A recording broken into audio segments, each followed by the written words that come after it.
মই ড্ৰিমলি বৰা কিছুমান জনা নজনা ইংৰাজী শব্দৰ লগত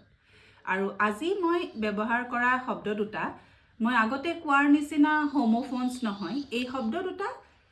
অত্যন্ত দৰকাৰী কাৰণ আমি বহুতে এই শব্দ দুটাক ভুলকৈ ব্যৱহাৰ কৰোঁ আৰু আজিৰ এই শব্দ দুটা হৈছে ৰিসেন্টলি আৰু শৰ্টলি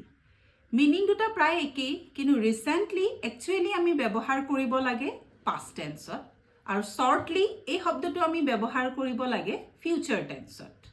past tense মানে যেটো অলৰেডি হৈ গৈছে future tense মানে যেটো হ'ব আৰু যেটো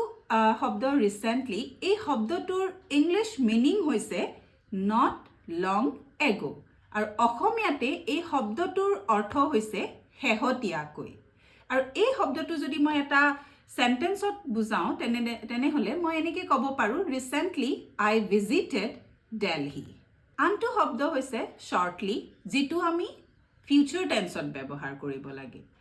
যিবিলাক সেন্টেন্স আমি ফিউচাৰত হ'ব যিবিলাক ঘটনা ফিউচাৰত হ'ব হোৱা নাই সেইবিলাকত আমি shortly শব্দটো ব্যৱহাৰ কৰিব লাগে shortly এই শব্দটোৰ ইংলিশ মিনিং হৈছে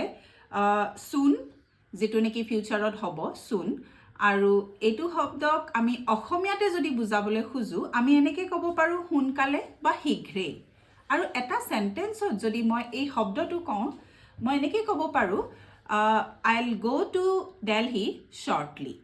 তো আশা কৰো আপোনালোকে নিশ্চয় এই শব্দ দুটাৰ মিনিং দুটা বুজি পালে ৰিসেন্টলি যেটো আমি past tenseত হোৱা ঘটনাবোৰত ব্যৱহাৰ কৰিব পাৰো ৰিসেন্টলি যেটো নেকি হৈ গৈছে তেনেকুৱা অসমীয়া মিনিং হৈছে হেহতিয়াকৈ আৰু shortly যেটো নেকি যিকিটা ঘটনা হ'ব যিবোৰ হ'ব ফিউচাৰ টেন্সত হেবোৰত আমি shortly ব্যৱহাৰ কৰিব পাৰো হেতু শব্দৰ অসমীয়া মিনিং হৈছে শীঘ্ৰেই বা হুনকালে তো to know more about this type of word please share and follow my page thank you